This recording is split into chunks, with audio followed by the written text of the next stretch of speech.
Polo, tous les deux, ils n'ont que 4 ans, ne pèsent que 100 kg chacun. Également, on accueille un jeune adulte, Tanguy, 11 ans. Lui, c'est le plus costaud du groupe, mais ça reste un poids plume de 200 kg. Et on a la grande chance d'avoir deux doyens, Jimmy et Cookie, qui dans quelques semaines vont fêter leur 30e anniversaire. Et il faut savoir que c'est très vieux pour les notaries. En moyenne, dans la nature, les notaries, elles va vivre 10-15 ans. Et plutôt, en parc zoologique, c'est plutôt 20-25 ans. Donc très bel âge pour Jimmy et Cookie. Juste avant de commencer ce message commenté, est-ce que les enfants qui sont du mauvais côté de la corde, oui, de la barrière, passer de l'autre côté, tous s'il vous plaît, pour la sécurité de ma collègue et la vôtre, je vous remercie et je propose qu'on accueille très chaleureusement Olo, accompagné de Bérénice.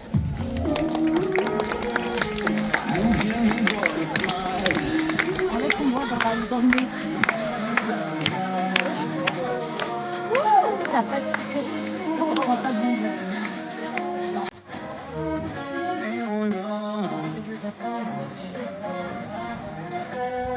Et vas-y, on va nous dire content.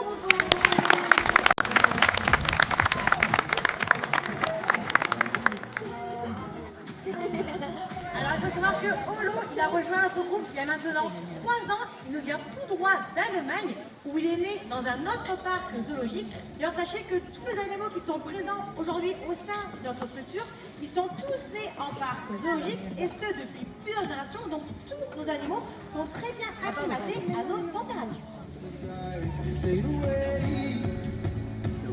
Et si un jour vous avez la grande chance d'observer des otaries dans le naturel, vous pouvez constater qu'elles sont très joueuses. Elles s'amusent avec tout ce qu'elles trouvent, que ce soit des algues, des morceaux de bois, des oursins ou même des galets, qu'elles s'amusent à aller chercher et à ramener sur leur petit nez avec beaucoup de grâce et d'agilité.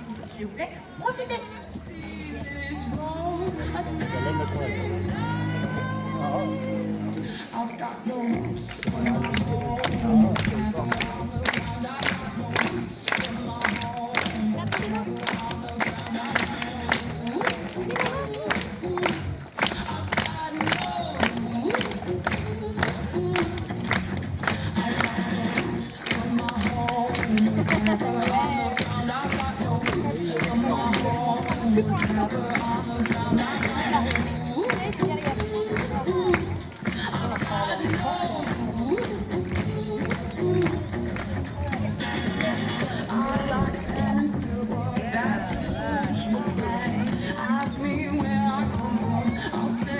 Et c'est parfaitement maîtrisé, je pense qu'on peut dire très fort Olo pour la jolie performance.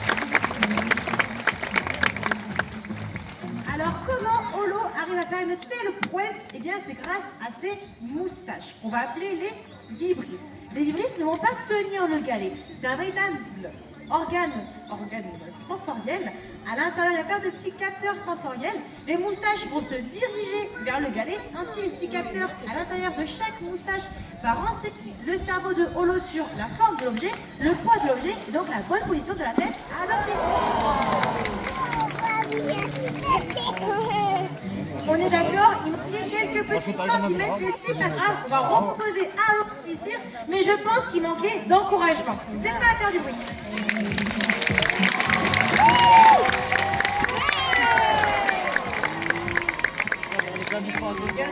C'est pas grave, il manque toujours quelques petits centimètres, mais c'est pas grave. Le but, quand l'otari rate un exercice, on va toujours lui proposer une seconde fois l'exercice pour être sûr qu'elle réussit ou pas réussi, mais quand l'otari rate un exercice, nous, on a plusieurs questions qui se posent en tant qu'entraîneur. Est-ce que c'est juste que l'otari n'a pas réussi parce que peut-être que le niveau d'eau est plus bas que d'habitude? Est-ce qu'elle n'a pas envie de faire l'exercice? Est-ce qu'elle n'a pas compris le signal qui demande cet exercice-là, ou juste est-ce qu'elle a oublié l'exercice? Mais il faut savoir que Olo, c'est un très bon élève, il n'a pas raté un exercice. Donc là, pour ne pas trop le frustrer, parce que l'otari qui est frustré, elle va un petit peu montrer en pression, et un des moyens de communication d'une otari frustrée, c'est la morsure. Donc le but, c'est pas grave. Il a raté l'exercice du ballon, mais c'est pas grave, on passe à autre chose qu'il est sûr de réussir. Le but, c'est d'être toujours en positif avec nos otaries. Peut-être qu'on va lui proposer plus tard dans la session le ballon, ou c'est pas grave, on le retravaillera un autre jour. Alors, dans la nature, les otaries, elles ont 3 principaux prédateurs. À votre avis, ce sont lesquels? L'orque, c'est une très bonne réponse. L'humain, très bonne réponse. Et il m'en manque un, La crevette est un peu petite pour une otarie. L'ours polaire. Le requin, c'est une bonne réponse et c'est même le grand requin blanc. On a l'homme, l'orque et le requin blanc. Bien, ce que je propose, c'est que nous, aujourd'hui, on s'intéresse plus particulièrement à la technique de chasse de l'orque envers l'otarie, technique bien connue que peut-être vous avez pu voir lors de reportages animaliers. Puisqu'en effet, il faut savoir que lors de sa chasse, notre orque, mission Holo de la pêche, bien sûr. Eh bien, notre orque, elle va longer les côtes de la Californie à la recherche de sa future proie. De préférence, une jeune otarie, beaucoup plus facile à attraper car beaucoup plus imprudente. Et notre orque, une fois qu'elle a repris sa proie, ce qu'elle fait, c'est très impressionnant. Car elle est capable, véritablement au péril de sa vie, notre orque, de venir, quand elle le souhaite, s'échouer de tout son corps, entièrement en dehors de l'eau. Notre orque est coincé sur une rive, pour l'instant. Oui, la probabilisation, c'est que Holo fait la tête pour l'exercice du bateau. Et donc notre orque vient s'échouer comme ceci, entièrement en dehors de l'eau. Et notre orque, elle prend le risque de ne peut-être pas retourner à l'eau par la suite. Et on peut applaudir notre jolie orque pour cette belle démonstration.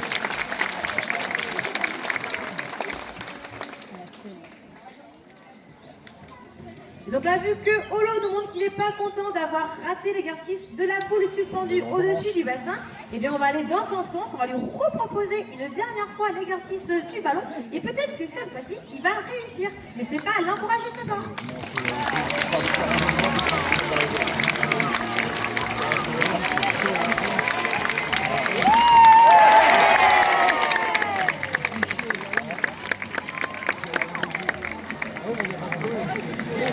Je pense même qu'on peut de nouveau l'applaudir très fort.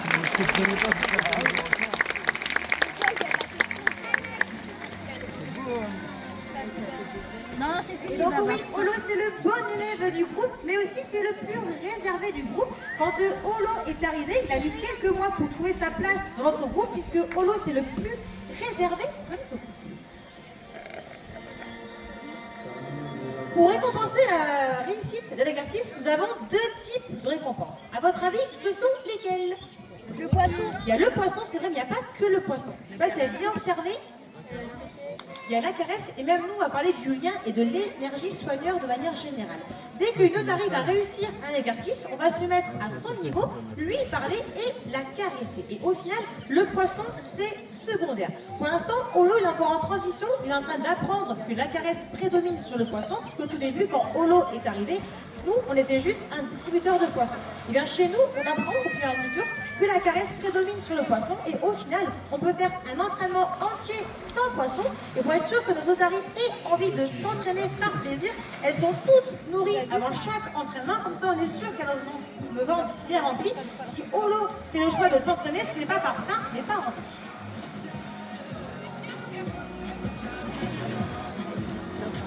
À attraper les poissons. Et je pense qu'on peut applaudir très fort Holo et le remercier pour sa participation.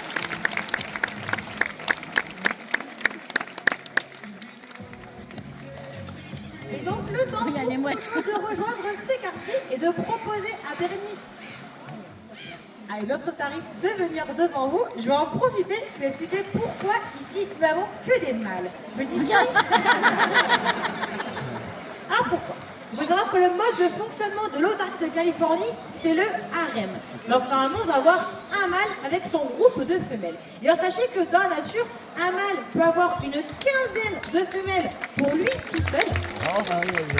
Et pour être sûr qu'elle n'aille pas voir ailleurs, eh bien notre mâle, il va bloquer sa quinzaine de femelles sur une plage pour être sûr donc qu'elle n'aille pas dans l'eau pour voir un autre mâle. Donc oui, une otarie peut rester plusieurs semaines largement en dehors de l'eau sans aucun problème de santé, contrairement au dauphin qui a besoin d'être tout le temps dans l'eau.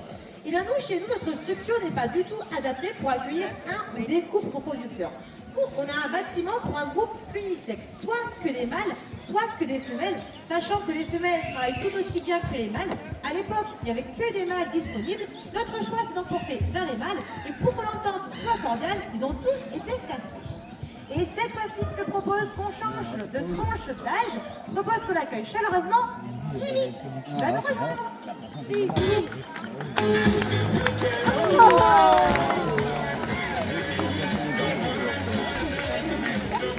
C'est gentil. un peu Pascal. Jimmy, c'est Pascal. Il est un de nos doyens, l'une de nos mascottes du groupe, puisque Jimmy, il a donc 29 ans, mais c'est un très bel âge. Mais qui dit âge avancé, il y a aussi petit problème lié à la vieillesse, puisque maintenant, depuis presque 3 ans, il faut savoir que Jimmy a perdu la vue, donc il est complètement aveugle. Mais ce n'est pas un problème pour les otaries d'être aveugles, c'est même leur point faible. Dans la nature, les otaries, elles sont rapidement aveugles, puisqu'elles sont très sensibles à la réverbération. Donc nous, pour retarder cela, eh bien, on a installé un vélum qui propose une zone d'ombre, on a assombri le revêtement du bassin et le bâtiment, il est très souvent ce qu'on appelle nous en libre accès, le bâtiment est ouvert, quand l'été il y a trop de soleil, hop, elle rentre à l'abri si elle le souhaite. Et c'est surtout que plusieurs fois par jour, on va leur mettre des soins au niveau des yeux pour bien protéger la cornée. Là, ce qui a rendu Jimmy aveugle, c'est la cataracte liée à l'âge, mais pas de panique, puisque la nature est bien faite, en ayant perdu la vue, les moustaches de Jimmy se sont développées. C'est le sens le plus important pour les otaries. Est-ce que la petite pépette qui est du mauvais côté des cordes peut juste rejoindre sa famille, s'il vous plaît? Je vous remercie et je propose qu'on accueille très sérieusement Jimmy.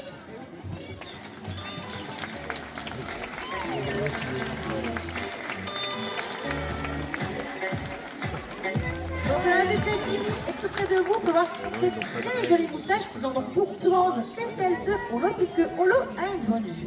Et là, Jimmy vous montre ses très jolies dents. Des dents très pointues. Et il faut surtout retenir que la pression de la mâchoire de Jimmy, c'est qu'elle est 3 fois supérieure à celle d'un berger allemand et 1 fois et demie supérieure à celle d'un pitbull.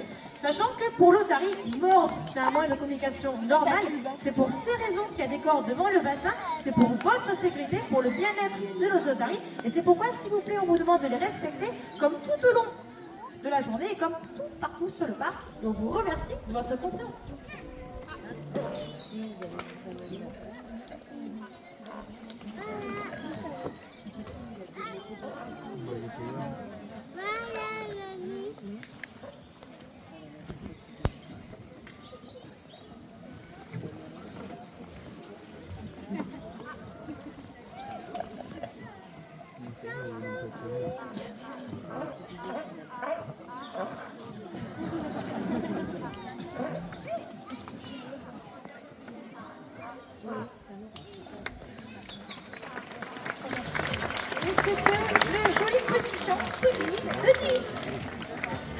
Alors, est-ce que quelqu'un parmi vous connaît le nom du cri des otaries? Alors, c'est l'aboiement, comme pour le chien. Et autre point commun avec le chien, c'est que le bébé de l'otarie, on appelle ça un chiot, et une femelle otarie ne peut avoir qu'un seul chiot à la fois. Valentin, tu vas tomber. Viens là. Et ce qu'on propose maintenant avec Jimmy, eh bien, c'est d'aborder avec vous un sujet qui vous tient particulièrement à cœur, ici, aux eaux de la flèche, et à vous aussi on l'espère. Car comme vous le savez, malheureusement, dans la nature, il y a de nombreuses menaces qui pèsent sur toutes les espèces de notre planète. La pire des menaces, malheureusement, c'est lié à l'homme, c'est notre pollution. Prenons par exemple un tout petit mégot de cigarette. On va dire jeté innocemment par terre ou par une fenêtre de voiture, c'est très facile. Et bien malheureusement, si personne ne le ramasse, à lui tout seul, ce tout petit mégot, il va polluer plus de 500 litres d'eau, y mettre plus de 12 années minimum à se dégrader. Il faut savoir également que le gros fléau des océans, oui, c'est notre pollution, mais surtout notre pollution en plastique. Cette fois-ci, prenons l'exemple d'une bouteille. Il faut savoir qu'une bouteille en plastique, lorsqu'on la jette au sol, même en plein centre-ville, malheureusement, là aussi, si personne ne la ramasse, via le biais du vent ou même des égouts, donc même en habitant loin de l'océan, on est tous concernés, et si personne ne ramasse cette bouteille, il y a de grands risques que malheureusement, elle termine sa course en mer. Et lorsqu'elle va flotter à la surface de l'eau, pour les animaux, vu du dessous, elle va par exemple ressembler à un calamar. Nous en tenons, tous les animaux vont confondre nos propres déchets avec leur alimentation en pensant s'en nourrir, et bien sûr, on vous laisse imaginer les conséquences dramatiques. Alors, que faire?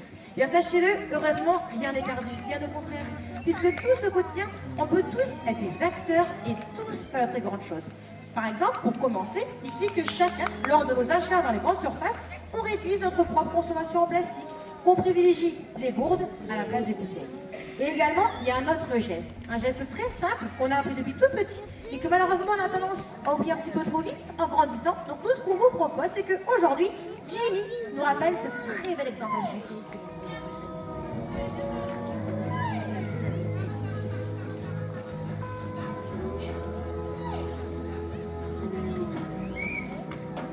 Tout simplement, merci Jimmy.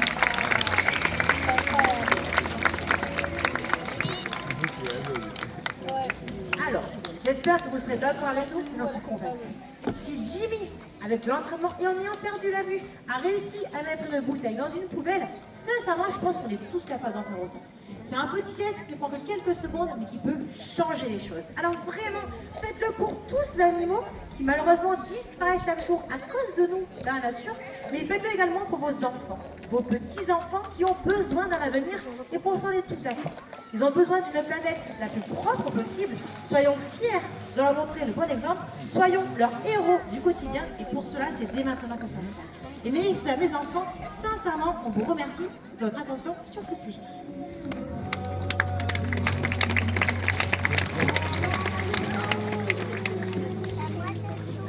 Et je propose qu'on referme cette parenthèse pour vous parler d'une autre espèce. Puisque très souvent, on a tendance à confondre les otaries et les phoques. Pas de panique, c'est tout à fait normal, puisque ce sont deux espèces qui se ressemblent beaucoup. Mais néanmoins, pour vous aider à ne plus confondre les phoques et les otaries, eh bien sachez qu'il existe plusieurs différences. La première différence, elle est toute petite, elle se situe au niveau de la tête des otaries et même principalement au niveau des oreilles. Chez nos otaries, on voit très bien leurs petites oreilles parce que l'otarie, elle est comme nous, elle a un pavillon externe, donc des oreilles bien visibles à l'œil nu.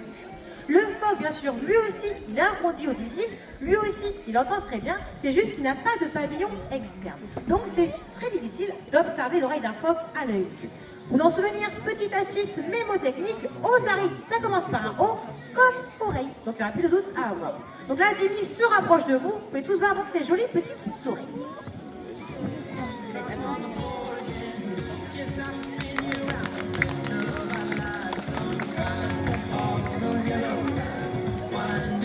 Et la seconde différence, je vous rassure, elle est de taille et elle va se situer au niveau des grandes nageoires avant des otaries. Elles ont de grandes nageoires avant très puissantes, très musclées. Jimmy nous la montre fièrement et ainsi l'otarie peut aisément soulever le poids de son corps. Lorsque l'otarie se déplace sur la terre ferme, elle peut marcher sur ses quatre nageoires. On dit que l'otarie a une démarche de quadrupède. Le phoque, bien sûr, lui aussi, il a des nageoires avant.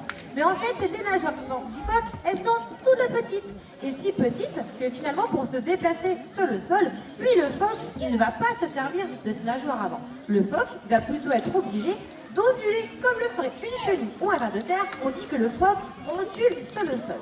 Alors Jimmy, on est bien d'accord, on en parle depuis tout à l'heure, on voit bien ses petites oreilles, il a de grandes nageoires avant. Jimmy, c'est bien une otarie. Mais ça tombe bien, puisque notre Jimmy, c'est aussi un formidable imitateur de phoque. Donc, pour que cela soit bien clair pour tout le monde, ce qu'on vous propose, c'est que Jimmy nous montre comment le phoque va se déplacer lorsque celui-ci se retrouve sur le sol.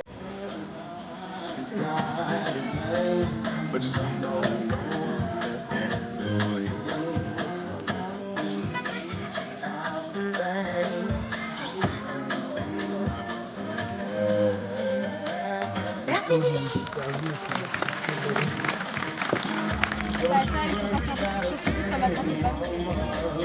Et à la fin, celui-ci devient incollable entre les phoques.